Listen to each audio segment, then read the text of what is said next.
Hello and welcome to the channel. The date is officially December 19th, 2025. At this very moment as we speak, a mysterious visitor from the deepest, darkest reaches of interstellar space is skimming the gravitational surface of our solar system. We are tracking the object known to the astronomical community as 3I Atlas. It is currently reaching its absolute closest approach to Earth, passing at a specific distance of approximately 1.8 astronomical units. That is roughly 270 million kilometers from where you are sitting right now. This is not just another rock in the sky. This is the third confirmed interstellar object in history to penetrate our system, following the famous Oumuamua and Borisov. But 3I Atlas is doing something the others did not. It is changing, and it is changing in ways that our current scientific models cannot fully explain. Today, we are going to perform a deep dive into the real-time data streaming in from the world's most powerful observatories. We are going to look at the raw numbers, the spectral shifts, and the trajectory anomalies that have astronomers across the globe glued to their monitors. Because what we are seeing tonight suggests that 3I Atlas is either a very strange comet or it is something else entirely. Before we pull up the telemetry, if you want to stay ahead of this rapidly developing story as we receive updates from NASA and the ESA throughout the night, make sure you hit that subscribe button. We are tracking this live. Let's look significantly closer at the data coming from the Gemini Observatory. Just 48 hours ago, 3I Atlas was a faint magnitude 18 smudge on the CCD sensors. We expected a standard cometary progression, a gradual brightening as it neared the sun, followed by a predictable fade.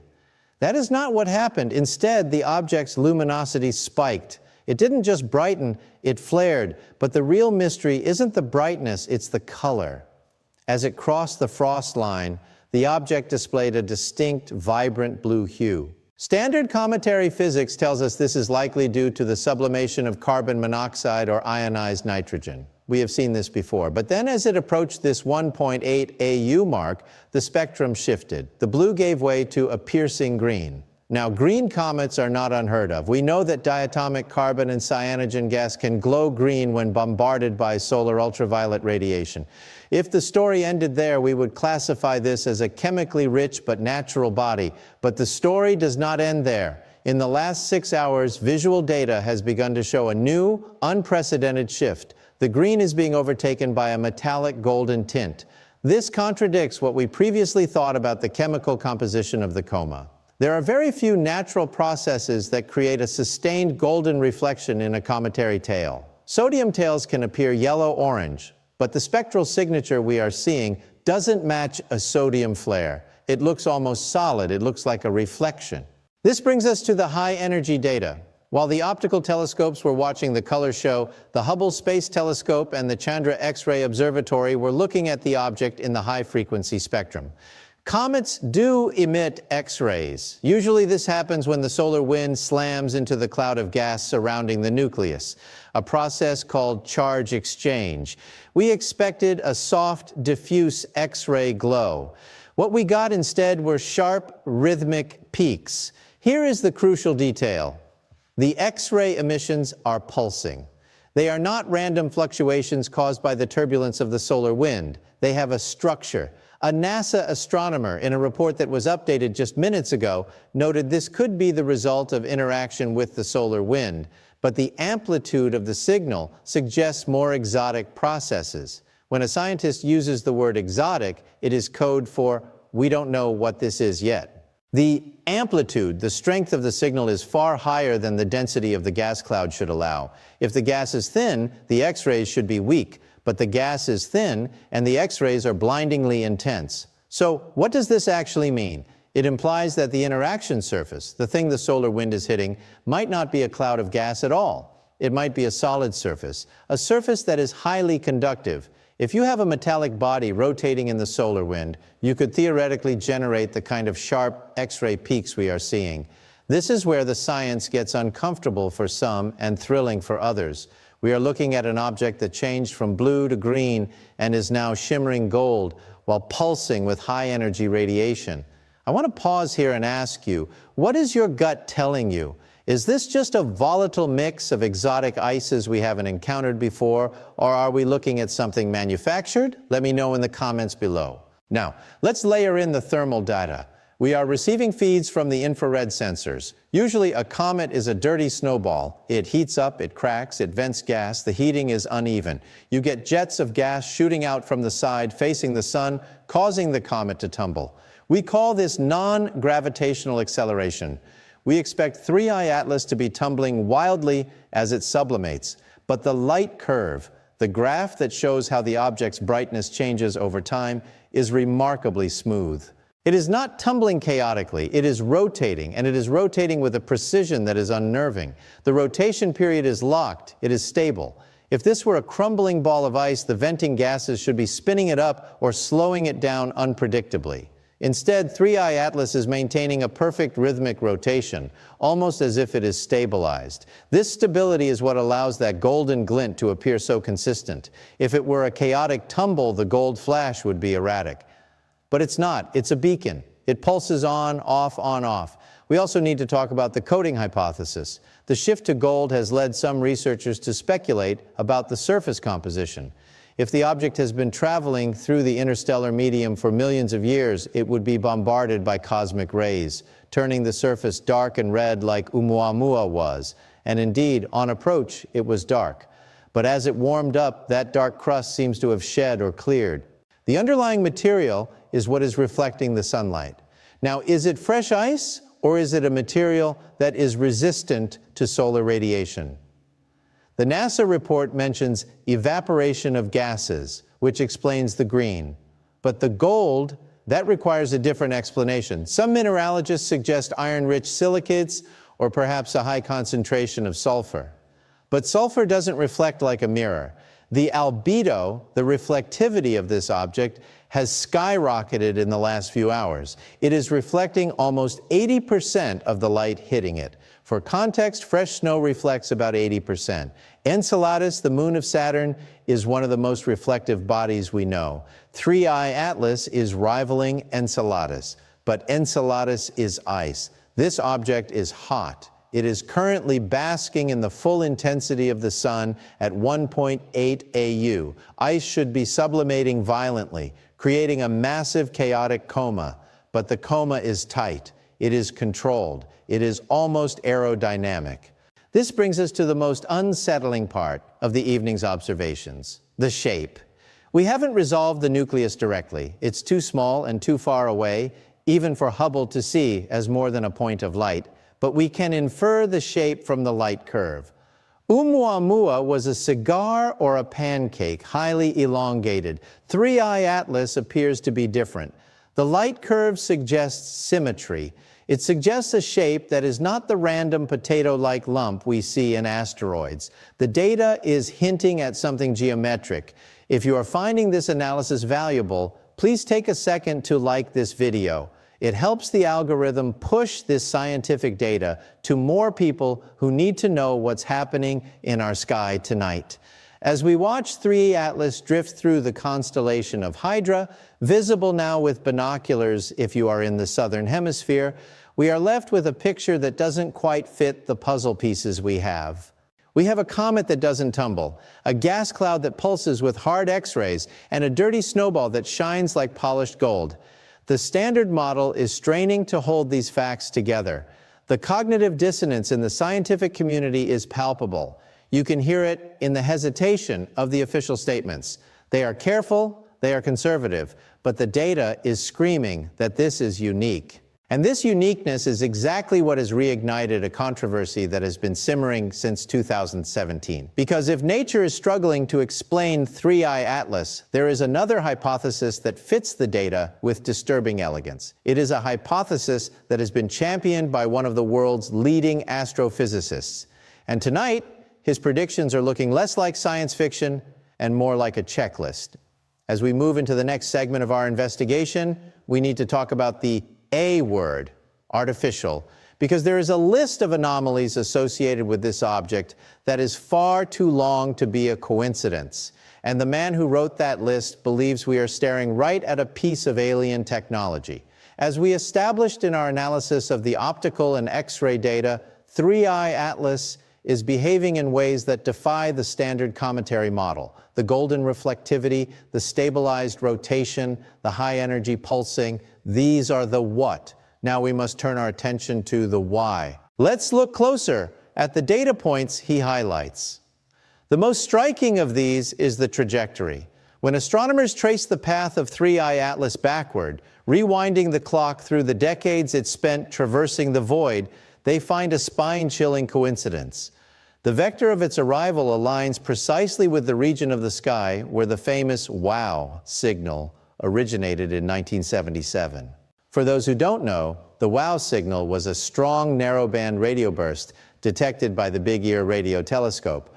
It lasted 72 seconds and never repeated. It remains the strongest candidate for an extraterrestrial transmission we have ever found. Loeb asked the question we are all thinking: what if the signal was a ping, a handshake? And what if 3I Atlas is the response? The probability of a random rock falling into our system along that exact line of sight is infinitesimal. Loeb calculates it at 1 in a billion.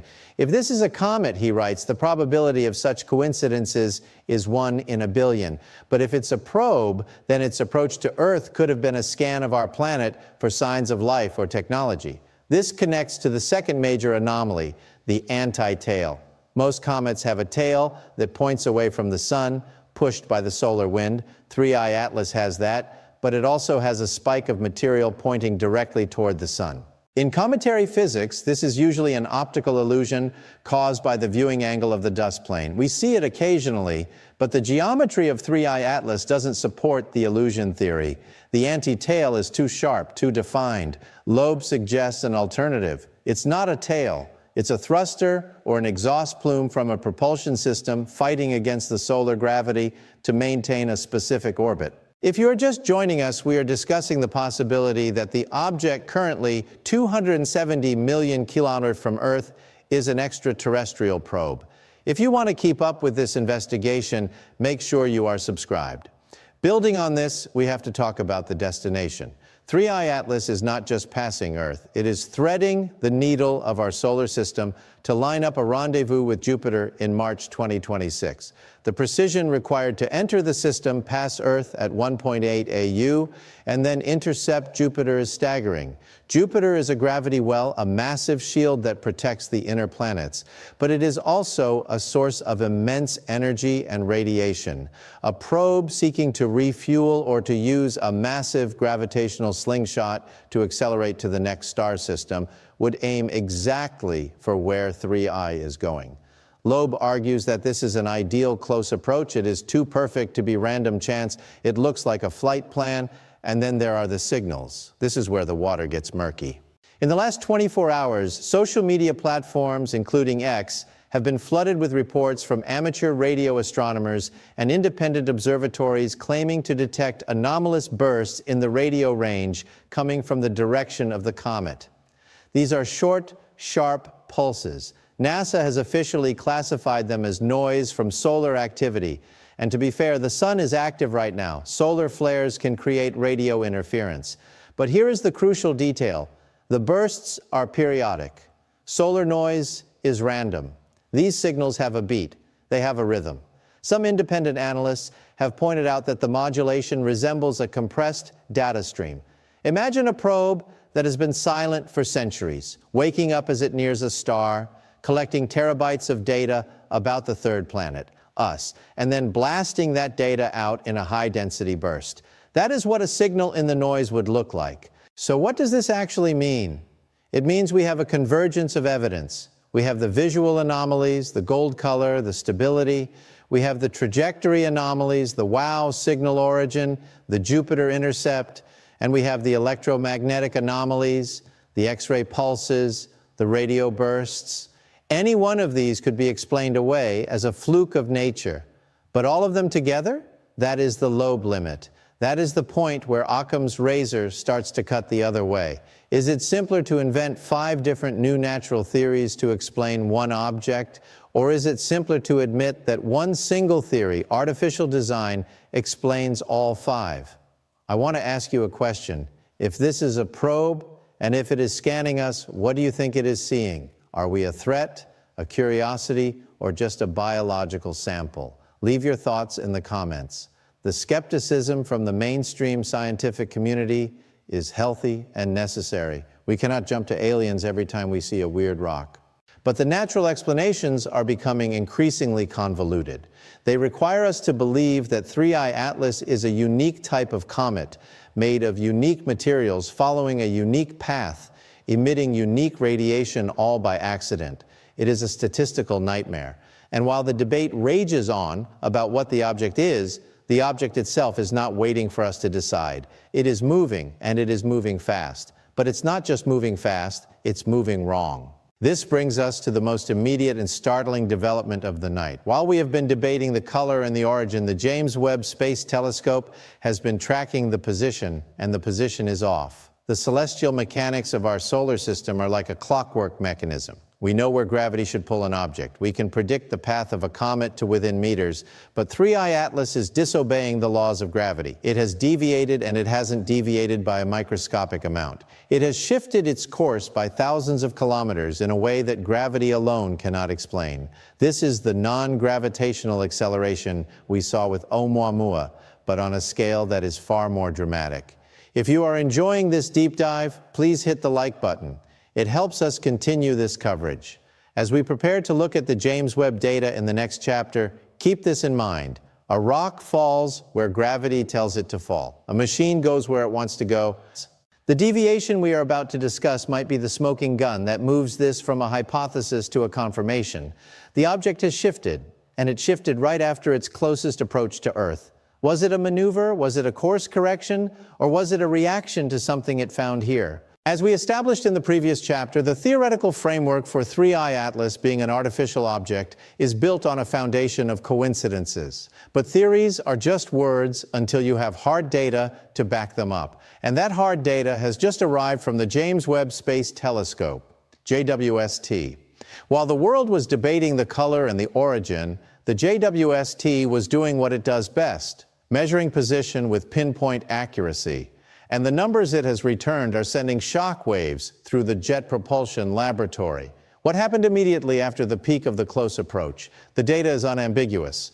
3I Atlas deviated from its predicted trajectory. We are not talking about a few meters. We are talking about a shift of approximately 0.06 million kilometers. That's 60,000 kilometers. In the vastness of space, that might sound small, but in the world of orbital mechanics, it is a canyon. If you throw a ball, you know exactly where it will land. If the ball suddenly turns midair, you know something else is acting on it. Let's look closer at the data. The deviation occurred precisely as the object passed the point of nearest approach to Earth. This is the moment of maximum gravitational interaction. Yes, but our models account for that. We accounted for the Sun, for Jupiter, for Earth, even for the Moon. The math said the object should be at point A. The telescope sees it at point B. The difference is the delta V, the change in velocity. This contradicts what we previously thought about the object's passive nature. If this were simple outgassing, the rocket effect of ice turning to gas, we would see a correlation with the solar heating. The gas jets would push the comet away from the sun. But the vector of this deviation is not purely radial. It has a lateral component. It moves sideways relative to the sun. Nature doesn't usually do sideways. Nature does away. A lateral shift implies a controlled vector. It implies a maneuver. So what does this actually mean? Speculatively, if this were an artificial object, such a deviation could have been a braking maneuver or a course correction. Why correct the course right here? Because this is the optimal point for data injection. If you are a probe flying by a planet, you want to be as stable as possible during the scan, and then you adjust your trajectory to hit your next waypoint. The timing suggests that the scan phase is over and the transit phase has begun. This aligns with the capture theory. If the object was scanning Earth for biosignatures, the chemical fingerprints of life, like oxygen and methane, or listening to our radio leakage, it would need to orient its sensors. The deviation might be the result of the object reorienting itself back toward deep space or toward its next target. An ESA expert commenting on this data stated, "We are observing a visitor that may carry secrets of another star system or even a message." The movement we are seeing is consistent with a low-thrust, high-duration propulsion event. Low-thrust, high-duration. That sounds a lot like an ion engine or a light sail catching a laser beam we can't see. But the movement isn't the only activity. In Japan and Europe, astronomers are recording increased activity in the ultraviolet spectrum. The Subaru telescope in Hawaii and the VLT in Chile have both reported that the comet flickers in ultraviolet light. Now, comets flicker. Dust clouds are turbulent. But this flickering is fast. It's rapid fire. It's happening at frequencies of hertz, not minutes. Here is the crucial detail. The flickering is regular. It resembles a modulated signal. If you were to take a fiber optic cable and flash a light down it to send the internet to your house, that's modulation. We are seeing a UV source on the object brightening and dimming in a pattern that looks suspiciously like binary code. Is it evaporation? Maybe. A rotating vent could create a strobe effect, but a rotating vent would slow down as the gas runs out.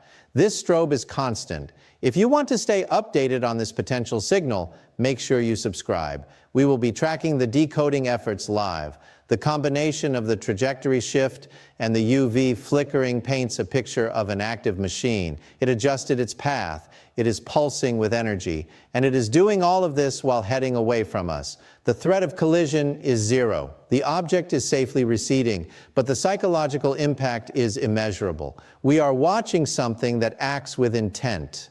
This brings us back to the why. Why 60,000 kilometers? Why that specific shift?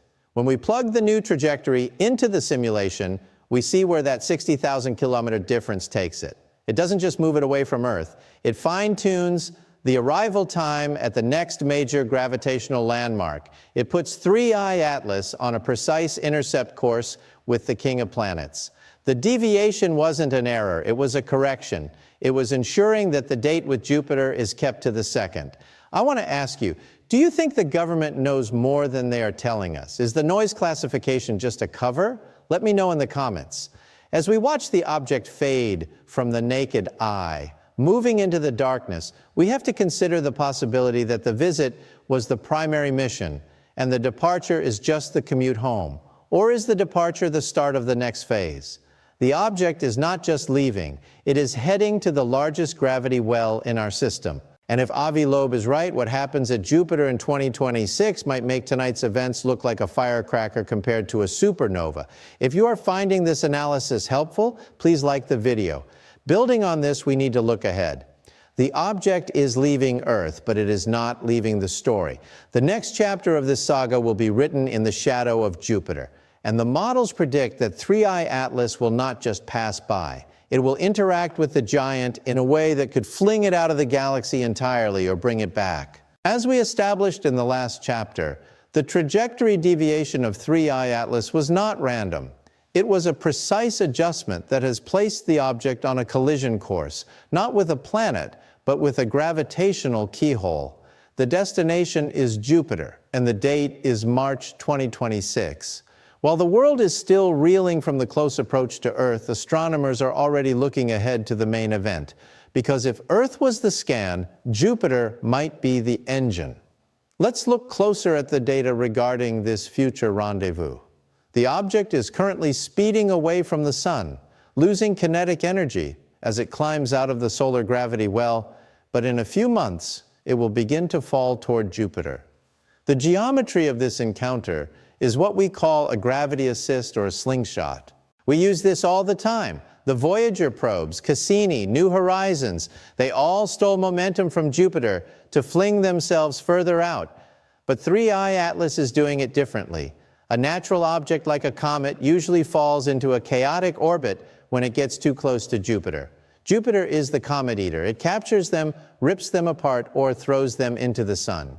3I Atlas, however, is aiming for a specific altitude above Jupiter's cloud tops. It is aiming for the sweet spot, the exact corridor that maximizes the velocity boost without getting trapped in the radiation belts.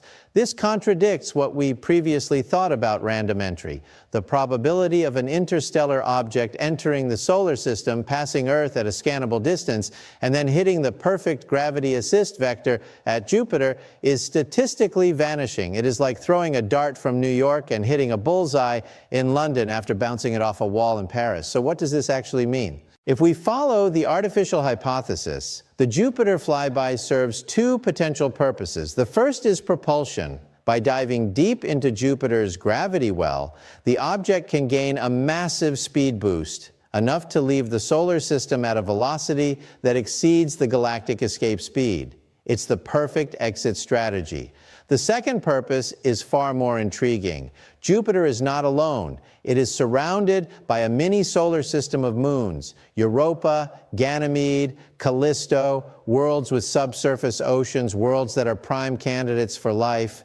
If 3I Atlas is a probe, and if it scanned Earth for surface life, it would logically want to scan Europa for subsurface life. The trajectory takes it dangerously close to the orbit of the Galilean moons. Here's the crucial detail. The course correction we observed near Earth, that 60,000 kilometer shift, was exactly what was needed to align the probe with the plane of Jupiter's moons. Without that shift, it would have passed Jupiter at a high inclination, missing the moons entirely. With the shift, it threads the needle. It passes through the equatorial plane. It gets a front row seat to the water worlds. This is where the architect theory comes into play. Some astrobiologists have suggested that if you were to design a mission to the solar system, you would visit Earth and Jupiter. They are the two most important data points: Earth for the biology, Jupiter for the physics and the chemistry. 3I Atlas is visiting both in that order with a course correction in between. If you want to follow this mission all the way to Jupiter, make sure you are subscribed. We will be here in 2026. The interaction with Jupiter will also be a stress test. Jupiter has the strongest magnetic field in the planetary system.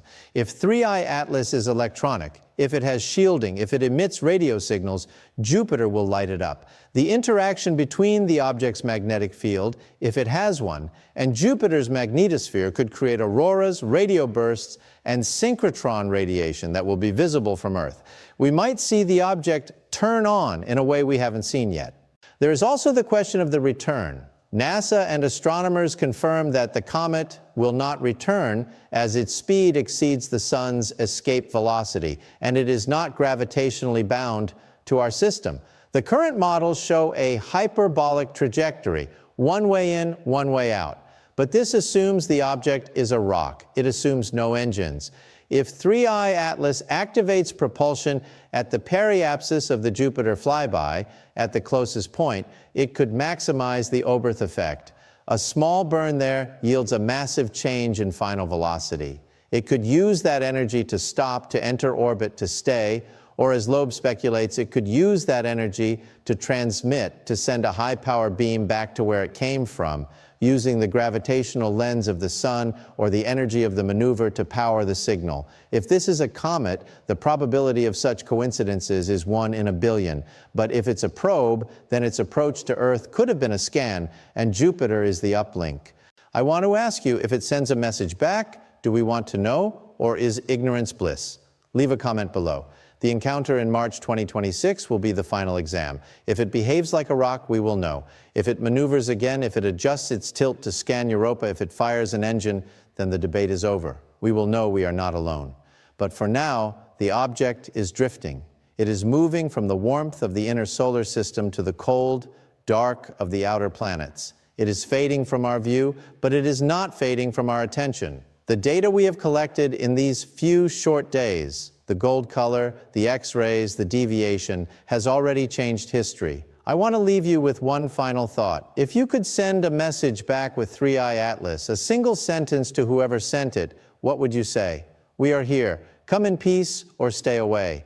Leave your message in the comments. Thank you for watching this deep dive. If you found this analysis thought-provoking, please hit the like button to boost scientific content on this platform. Until next time, keep looking up.